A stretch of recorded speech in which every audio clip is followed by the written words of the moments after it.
live. I welcome you all joining in today for our latest review.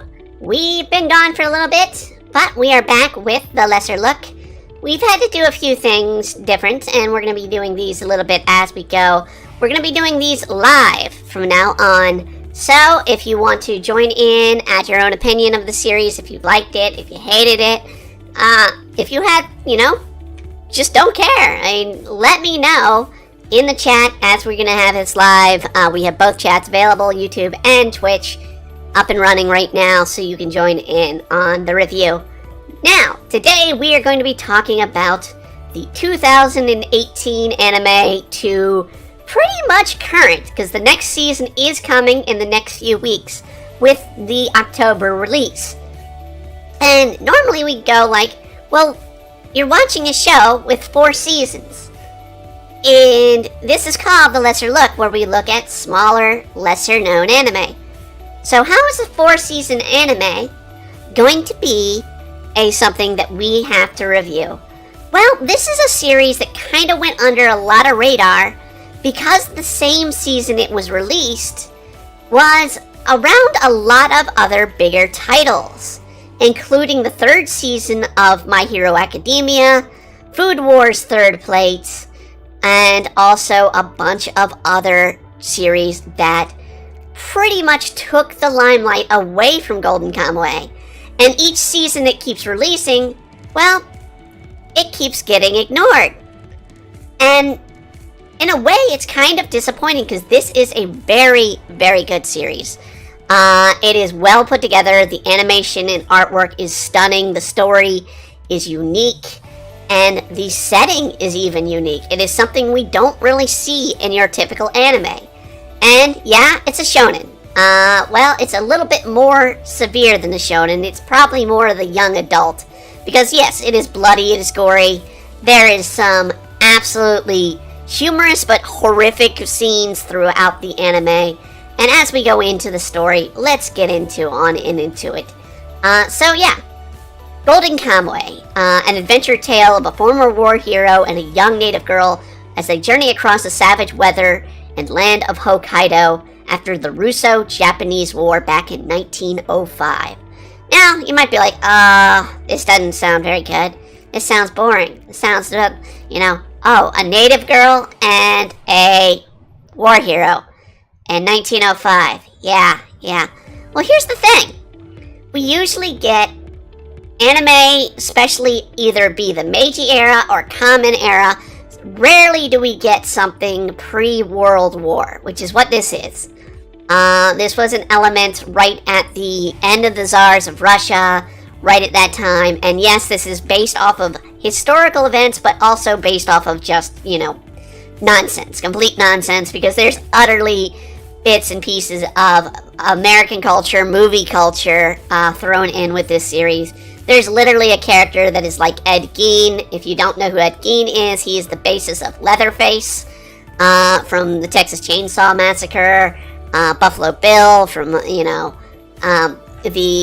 Silence of the Lambs movie. So there's literally a character. He's a minor character, but he is a character based off of that person who was an American serial killer. So yeah, it's quite an entertaining series that focuses on 2 to 3 elements. One being it is an adventure story, and it tells a tale of basically trying to find this lost gold. And it focuses on this Ainu gold. And for those who don't know who the Ainu are, well, years and years and years ago, before Japan really started, there was a native tribe of people called the Ainu. These are basically, if you're watching this and you're in America or you're in, some other country, English-speaking country, it's the equivalent of Native Americans, basically. They were the native Japanese. They, lived off the land. They trained, they lived, and all this. And through the years, Japan pushed them on through into Hokkaido, to where they would basically live most of their lives and be pretty much shunned from Japanese society up until, honestly, until the 1990s. that was when they started to be recognized officially by the Japanese government and treated decently. So we're not talking some, distant hundreds of years issue where we're dealing with, even though the story takes place in 1905, we're dealing with a very much a native problem from early 1900s that carried all the way through to the 1990s. But the tale is, the Ainu had this gold to use for trade. They had an immense amount of gold. It gets stolen. One of the Ainu people kills all the others and steals it. And within stealing that gold, basically is taken away from prison before revealing any secrets of where this gold is. And we find out about this from our main character, who is Sachi Sugimoto, aka the Immortal Sugimoto, a war hero of the Hokkaido Russo-Japanese War from 1904 to 1905. He made a name for himself for literally not dying. The man would refuse to die. He would run with bullets and all this stuff, kill it, entering his body, and just kept pushing and was a berserker fighter and a badass in the war. But now that war has come to a close, Sugimoto is off just trying to pan for some gold from a story he got told from his best friend in the war, in the trenches, that his best friend just wants to get the money to afford for his wife's eye surgery back in America so she can see. Unfortunately, his friend died, and so now he is trying to make this money by literally panning the rivers of Hokkaido, which, yes, Hokkaido, much like America's Alaska, or great northern elements that we have throughout there, has gold. There's gold in them darn hills. And, he went to go pan it, and along the way, he meets an old man who drunkenly tells him the story about the Ainu gold that was stolen. And another part to the story, that the man who killed the Ainu, the man was taken into a Japanese prison and tattooed a map to the gold on the back of over 100 prisoners in this prison. Then those prisoners escaped. With the maps tattooing on the back, they all have the secret to where the gold is buried. And, well, turns out the guy who was telling him was one of those prisoners, trying to stop Sugimoto because he blabbed too much. The old man, well, he gets shot and killed, actually gets buried more than anything. And we also meet the other main character of the story, the female main character, who is a Sherpa, the Ainu young girl, who is going to play a much larger role as the story progresses throughout the history of this tale. Now, basically, as we go through, because there are 3 seasons right now available both in sub and dub, in multiple languages in dub on Crunchyroll. So we do want to promote, yes, this is on Crunchyroll, even though Crunchyroll's not paying for this service. But yeah, go and check it out. The entire series is going to be up there. Ashirpa and Sugimoto journey together to basically find out what happened, to find the gold a little bit, to get their small claim, but mainly to reclaim the gold for the Ainu people. And also as things more forwardly develop, but we'll go into that when we get into our spoilers section later in the video. But let's get into some of the other points to go over. So one of the main things that makes this show interesting is not just the action that is bloody, gory. It's pretty severe and sometimes really cringeworthy action. Think of pretty much any good old Western that was done modern day, where it's really brutal fighting. You see the fist fights, you see the blood, the gore, but you also in this one get survival food. And I mean, they make it look like it's elements of its competitor at the same time, Food Wars. I mean, some of the food looks amazing. And it's food that they're literally gaining from the survival. So eating bear, eating deer, having chikata, which is one of the main meals, which is basically a chopped up grinded meat, chopped up meat that everybody joins in and cutting, and then stews in sort of a meatball stew. And just amazing detail put into these things. And it teaches you elements of how to survive, how people lived in the land, and it teaches this culture that very much is not touched upon in many societies, either in Japanese culture or in most history. You learn about the relationship with the Kamuy. Basically, we have everything, according to the Ainu, is a Kamuy, or a god to them. They have, they worship bears, but they have great respect for them. They have great respect for the sky, the snow, the trees. And this series shows you that culture, but it also shows you the severity and greed of a lot of people, both the prisoners of a special forces unit of the war front that is looking to rebel, and a rebellious group that is trying to escape the Japanese government. So yeah, we have 3 major players come into play, and they struggle along the path, fighting one another, but at the same time also having very humorous moments, slapstick moments.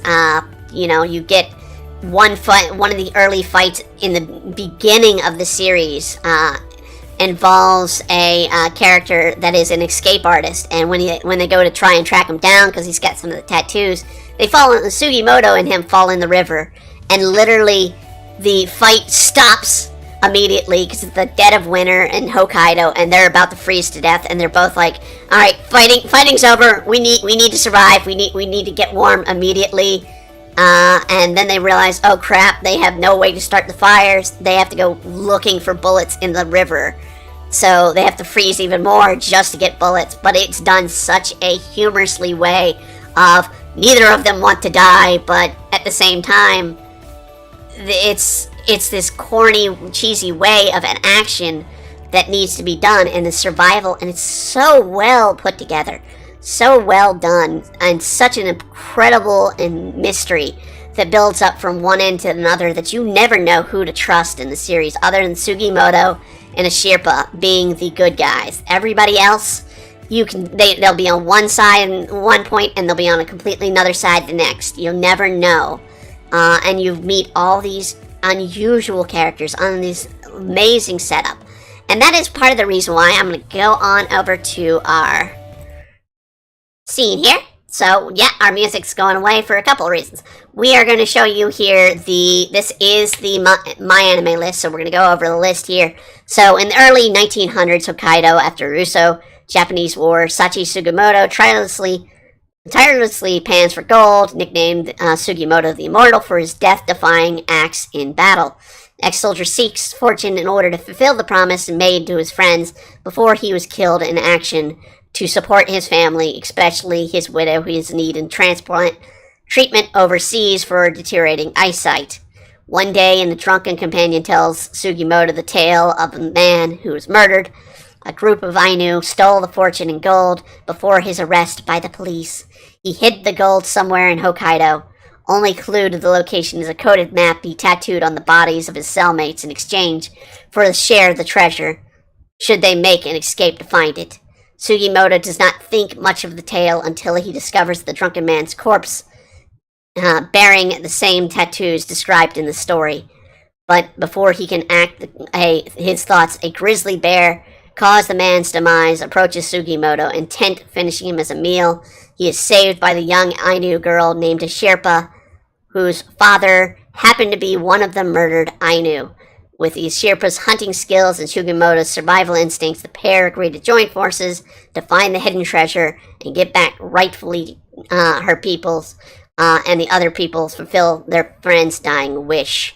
So basically, that is literally what I'm reading you there, and what I've told you before. This is literally episode 1. That is all you're learning. So this is not big spoiler territories. This is the first episode. This is where the series takes off. And we are going to show the trailer here. I'm going to be on the screen while we show the trailer to this series. But I'm going to show the trailer. So, no subtitles though. So, yeah. 金塊を北海道のどこかに隠した囚人たちの入れ墨は全員で一つの暗号になっているらしい So yeah, you see the prison, you see the obscurity, but you also start to see the culture involved. The story, it's such a unique setup.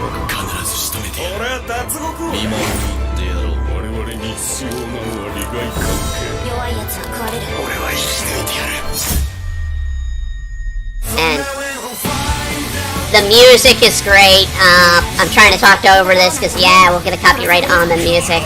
But yeah, I mean, we've got amazing war scenes, fighting scenes, amazing character design. And I mean, there's our escape artist right there.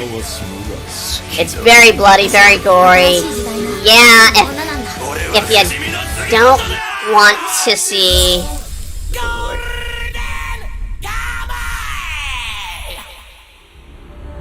If you don't want to watch a series, the main thing I have to warn about this series is you are going to see animal death. You are going to see not only animal death, but, you know, hunting. This series is very much a bit on survival. They hunt deer, they hunt bear, they hunt seal, they hunt whale. All the elements that was very much characteristic of the Ainu and somewhat of the survival of Hokkaido over the years in this series. It is a beautifully drawn, beautifully put together series. Let me see if I can find some great images from Golden Kamuy put here. So we're just going to go Golden Kamuy images. So I'm going to pull up some of the look, some of the appeal of the show. So, I mean, just seeing, there's your escape artist right there.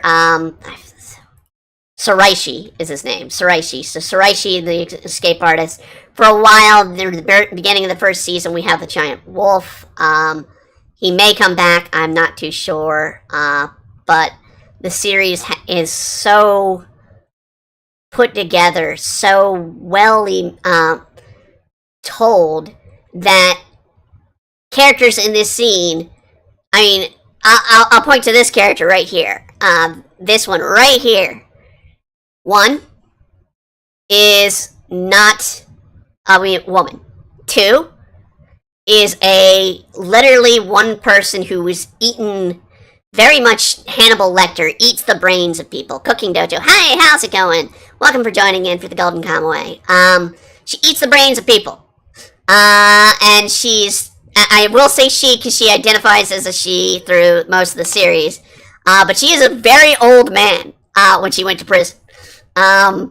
How she looks that way is claimed. It's the whole concept that was the Countess, a vampire Countess story. I forget her name, but Labath, I believe, or Bath or whatnot, because basically drinking the blood of the young, making yourself young elements. I mean, there's very, very obscure. I mean, you have people like, this is the lead captain and of the forces of the 7th Division, which is a intelligence and division that's sort of trying to escape the concepts of the Russian or of Japan, trying to escape the concept of the war, and they're trying to use the gold to sort of bring up the money for their rebellion to the Japanese government at the time.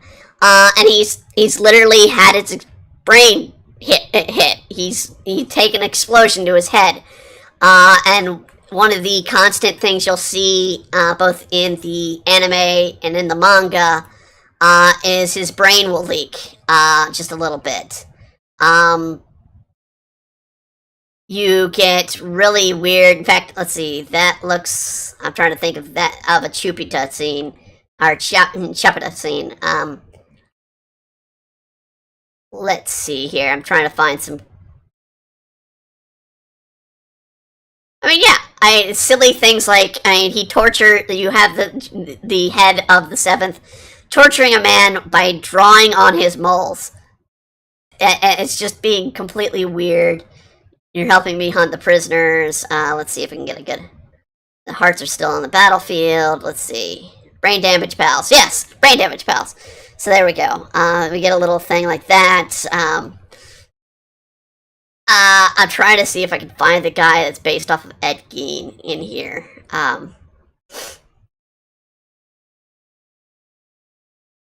It's such a wild series. You'll remember the characters. You'll remember people. I mean, here's two characters. You have Ogata, who is one of. It's kind of built up, and we'll go a little bit of territory here. He's not one of the better people, but next to him is a kid literally named Hardon. I kid you not, the kid's name's Hardon. They even dig note. Yes, my name is Hardon. That is, it's basically under the concept that Ainu, when they have their children, they name their children bad names to toughen them up a little bit, but also to, I mean, that's what you'll name them after something dumb and stupid, and then they earn their name as they grow older. And I mean, the fact this series is just amazing. I mean, you have little moments here where she's eating this sort of this root plant that is native in Japan that you eat, and it makes black spots all over your face. So throughout this episode, you'll see her and other characters that are eating it, and the black stuff will join on their face and become different. It's so many interesting little touches throughout the series that tell such an amazing tale. I mean, here you see, yeah, here we go. Here's your Ed Gein character right here. And another version. I love it. Okay, yes. I did not want to do that. Let's go. Open a new tab. That's not what I wanted. Okay. I was trying to just get to the image, to go bigger. But, alright. So, yeah. You have this Ed Gein character who likes to skin people alive, and make outfits in the disturbing way there. You have basically this savage world, yet humorous world, yet important historical world come together in a mystery and a story that you don't really hear and a time you don't really see in an anime, which is so amazing, so beautifully done. And the art it's on par. If you're a fan of Full Metal Alchemist, you're a fan of most series, it is well done. I don't think there's been a point where I can really be like, that's really bad animation, with the exception of the bears. And I have to note, they changed it later seasons. In later seasons, they 2D animate the bears. But there's several times they interact with bears early in the show. In the first season, the bears tend to be CGI'd. And they over kind of graphic, or they kind of make them look a little too odd, that they look a little out of place, but they look realistic. The bears look more realistic than the anime does, if it's to believe. And you watch them kill the bear and, eat the bear and all that important stuff. So, I mean, it's something you don't see in your typical anime. It's something that's rare. It's It's so unique. People ask, when's a good, unique series going to come? This is one that people did not know came out. And like I said, it is well done. Funimation originally did the dubbing, which of course now Funimation and Crunchyroll are one and the same. I'm sure, because the season 4 is coming out, that they're going to be doing season 4 as well. I have no doubt they're going to continue the exact same casting. The dubbing was well done. The Japanese language was also amazingly done, and just the story itself, you feel the hardship that they have to go to. You feel, there are so many times that you see Sugimoto injured, that you see other characters just beaten to hell in this series. Let me see here. Let me see if I can just get to the Immortal Sugimoto images here.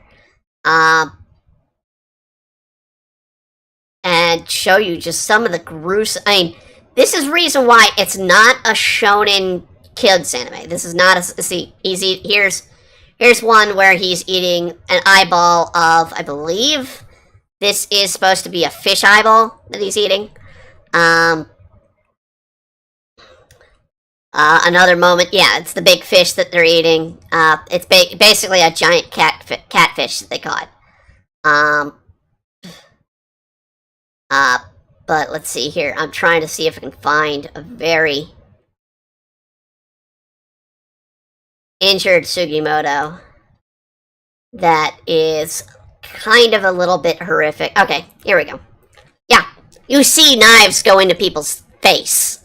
You see bullet wounds, and it's not like most anime where you'll expect people to live through some of these. Now, given there's some horrific elements that is reminiscent of American film and bloody and gory.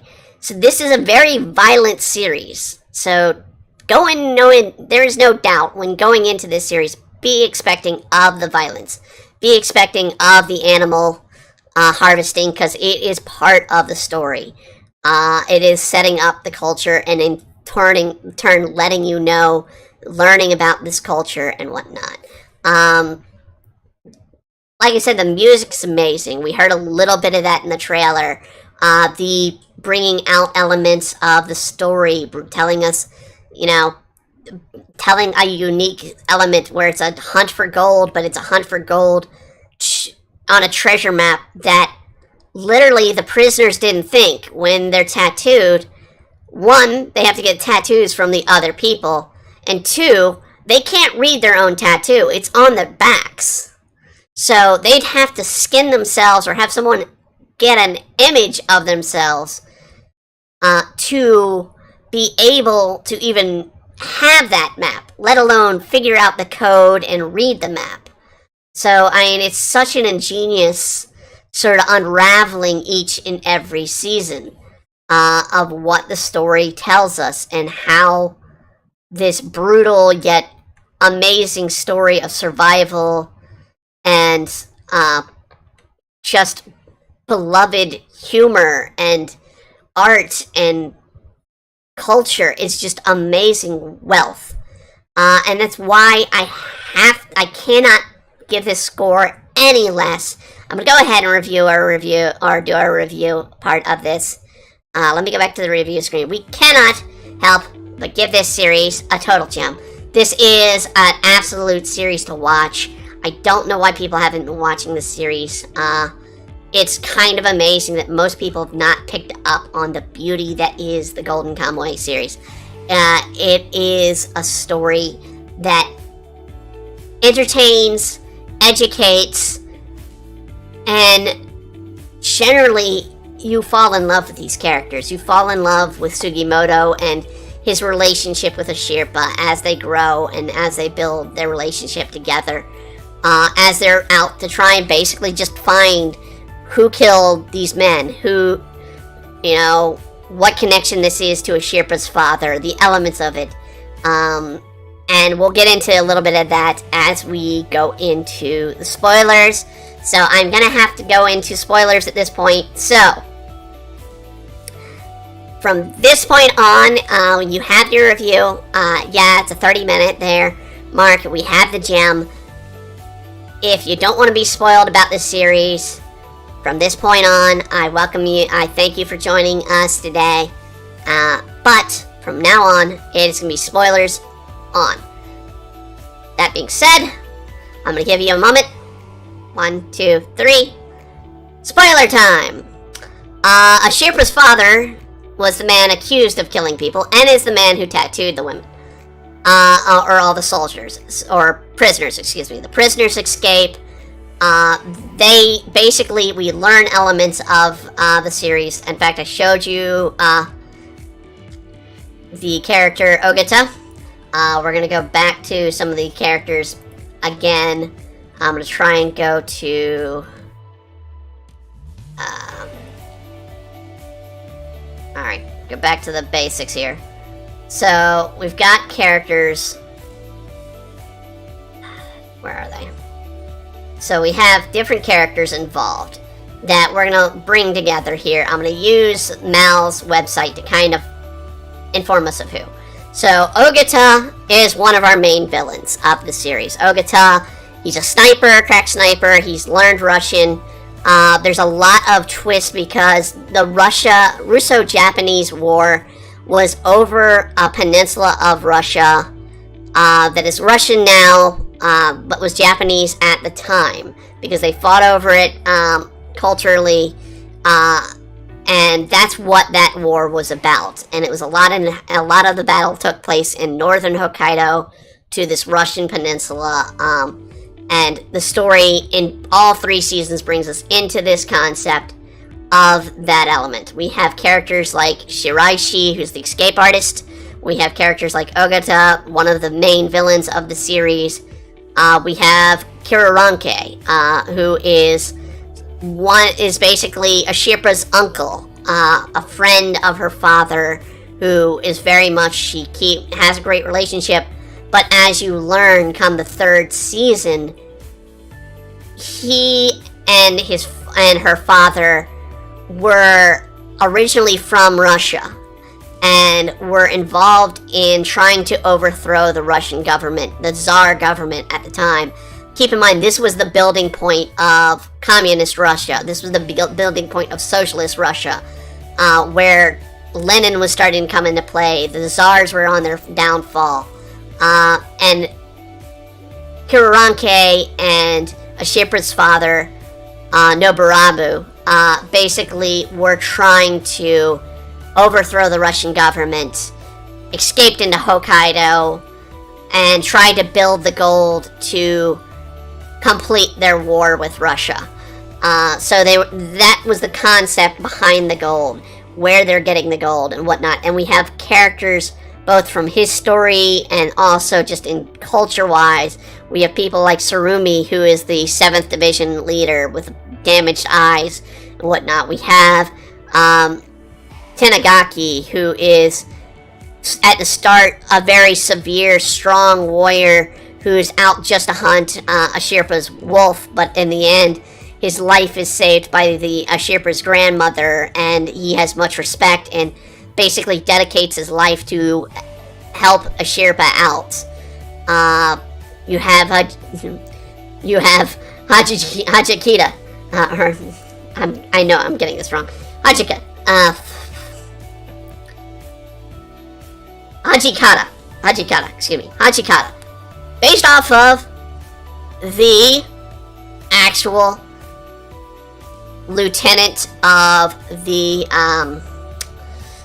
what was it? The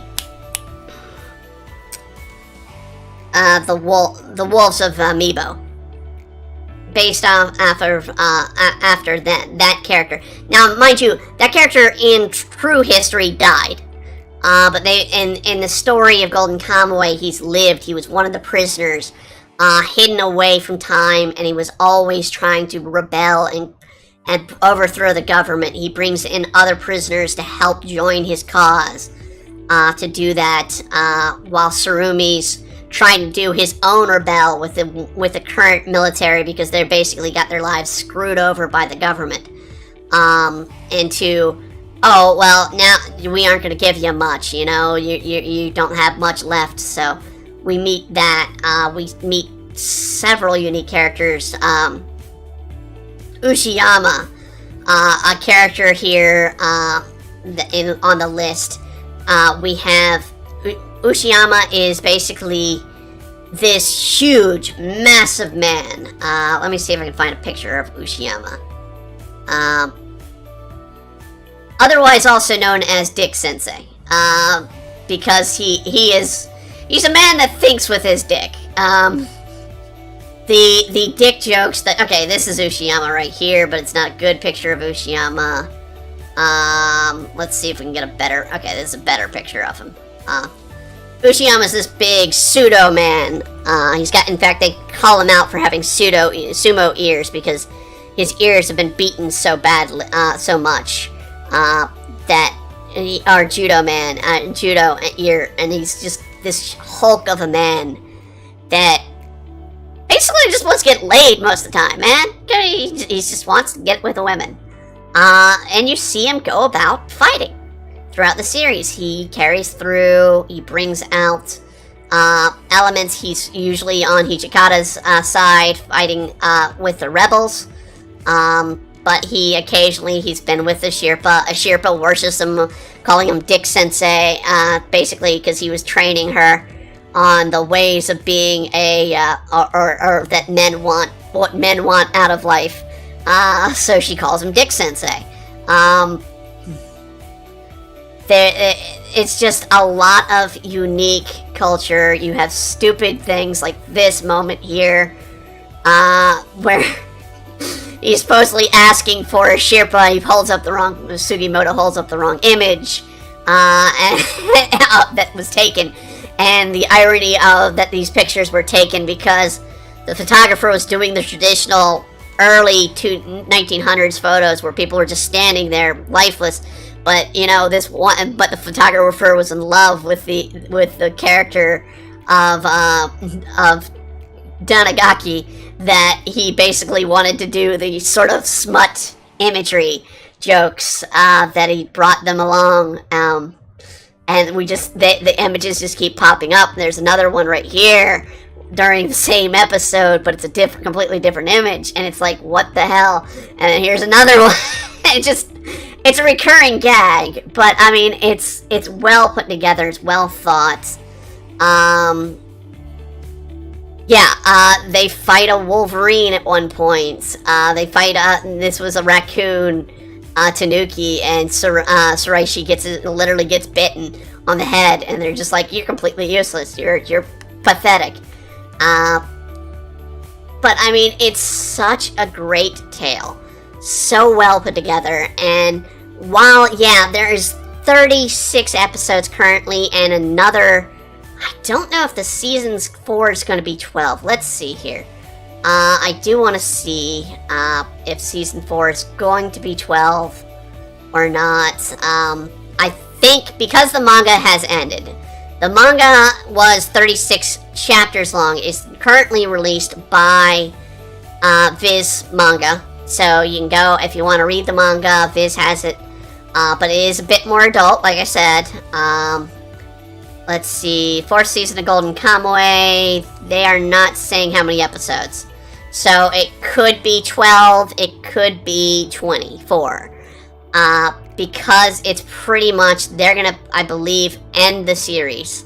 It ended on a note last time. They honestly did not think a 4th season was coming. In fact, a new studio is coming in with the 4th season.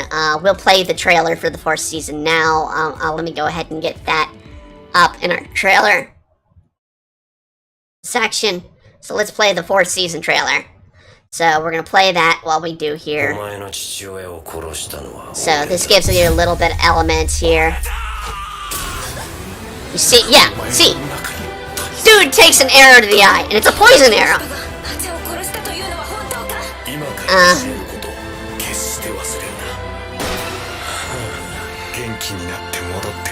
And this is literally how the 3rd season ended. So this is elements of the 3rd season.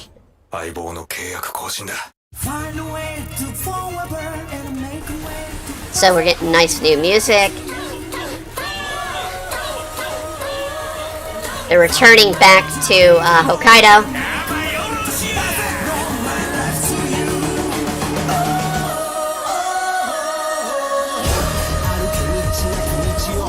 And so we're seeing elements of the stories coming together. A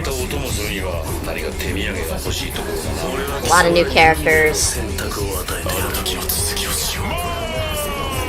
There's Dick Sensei.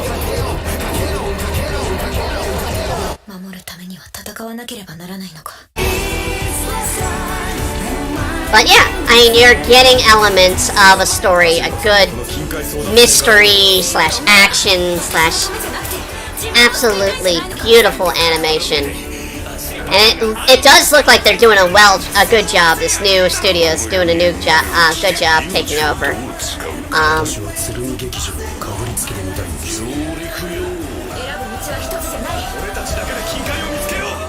As much as I'm seeing in this trailer, this is the first time I'm seeing this trailer. I honestly think they'll go 24. I think they'll go 24. It says question mark, so we don't know officially. It will start in the fall season, so this is gonna be one of the fall shows. But we're not gonna really review this one, fall season, because this is our overall review of the show entirely. So I mean, if you want to watch the series, again, it's gonna be on, I believe Crunchyroll's got it, because they've had the other seasons before. I don't understand if another show, streaming device will get it. It's not unheard of, but at the moment, currently, Golden Kamuy, I don't think would ever go to Disney Plus, because while we say Bleach is pretty bad, this is far bloodier. If it's more mature, it's more adult, but it is an absolutely beautiful series put together. Wonderful mystery, wonderful plot. You'll come to love the characters. You'll learn things like Chubita and Hina Hina, elements of the Ainu culture that isn't taught anywhere else. Honestly, it's not really taught. You can go to an Ainu location like Shiroi, where they have the Ainu Museum. You can go there and you can learn a bit of the Ainu culture there, and elements of this will be shown. So elements of how they eat, how they live, how they go about with their lives, being a ongoing sort of survivalist society, but do this during a modern age.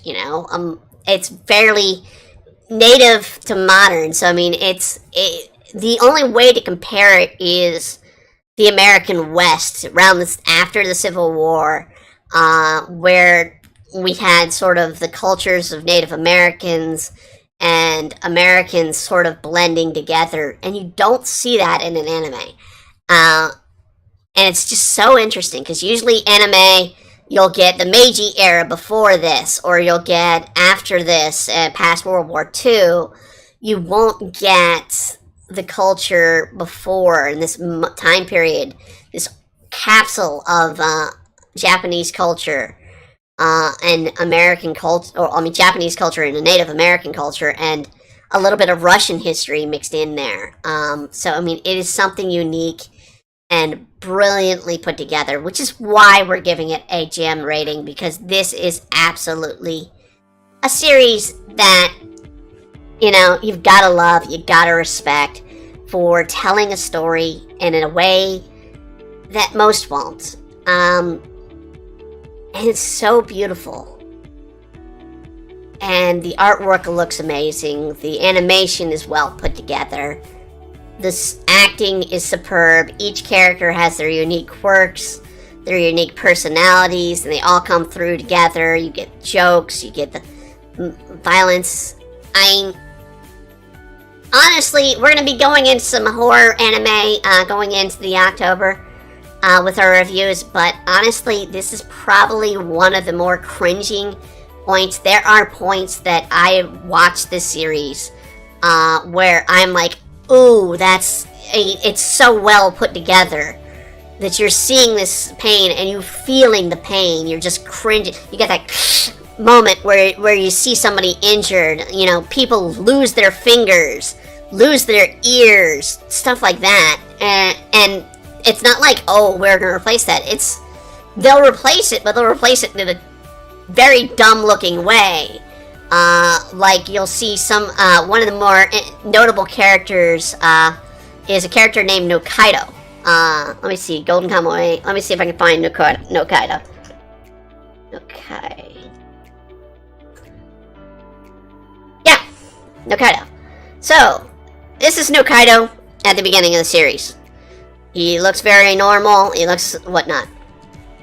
As he goes, he has his ears removed.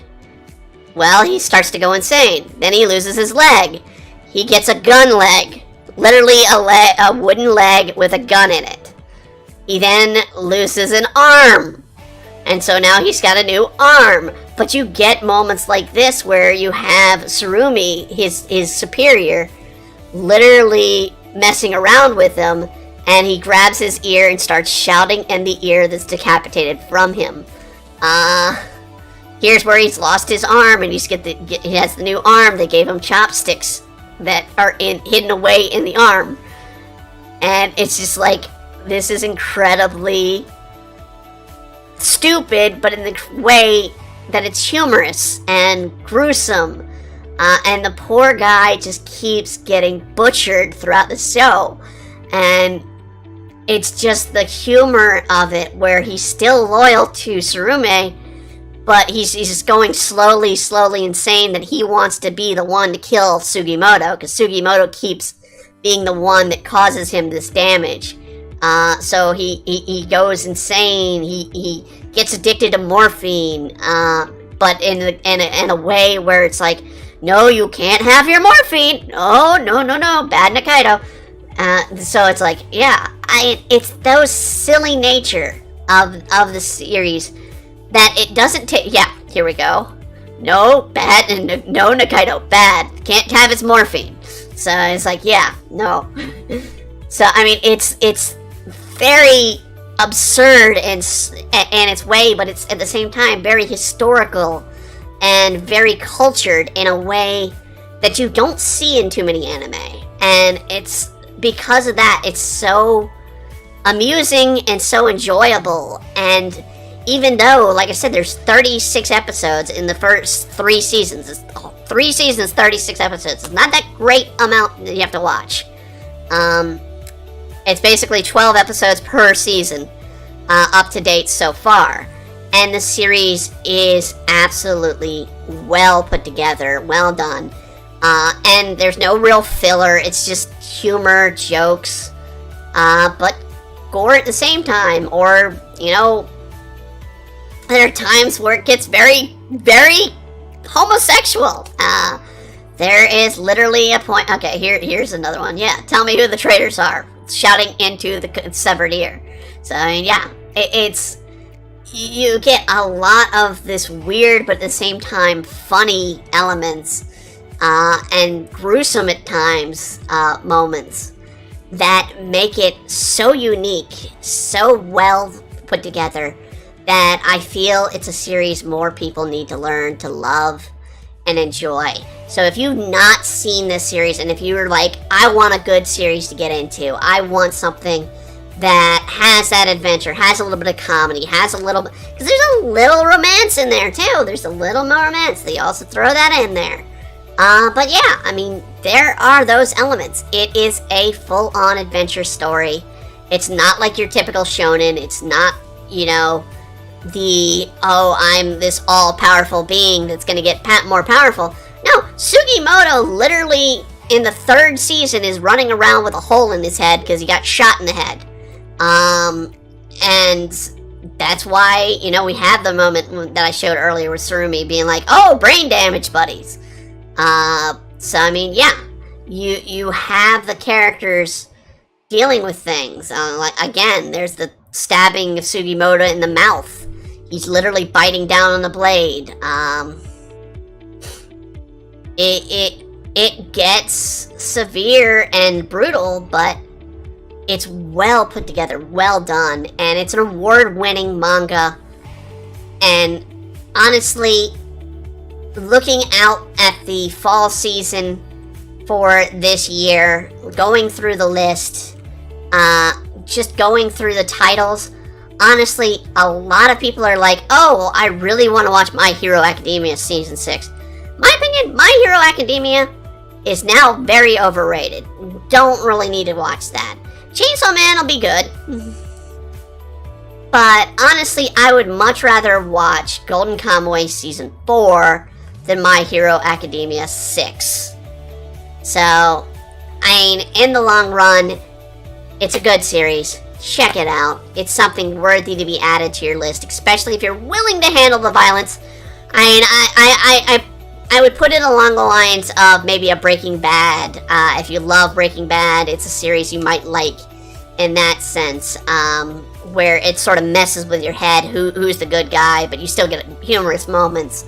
But death, a lot of, blood and torture, but there's also elements of science in there in Breaking Bad, but in this case there's elements of history and elements of culture that you learn. So yeah, check this series out. You trust me, you will absolutely love it. Hands down, you won't regret it. I guarantee it. That is why I'm giving it the rank of the gem. And overall, yeah, I hope you all enjoyed our first lesser look. Live, these aren't going to continuously be almost an hour. They may only be about half an hour in the future. It'll depend on from series to series. In fact, next series, I really hope people will join in for the next series and join us in talking about the next series, because it's a weird one, but it's a short one. Each episode is only 9 episodes. What is that? Well, we will show you in our credits here. So let's get on over to the credits. Let's thank people here today. But yes, we're going to be doing Jinge-san no Yome. Very weird series that came out about a year ago. Short anime, 12 episodes, and I think they're like 8 minutes each. So come in, join us for that next week. We'll be reviewing that. If you have something to say about that, hey, join in the chat. Like, comment, and subscribe as always. Put your own comments on how you thought about Golden Kamuy. Love to hear from it, Do you want to see us do a review of Season 4 when it comes out? Who knows? And is there an anime you want us to review that we haven't reviewed in the past? Something you feel hasn't gotten that much attention. Not the big draw, not the big attention of the anime. Bring it out to us. I thank you until then. I hope you all have a wonderful evening, a wonderful week, and a wonderful year. Good night, everybody.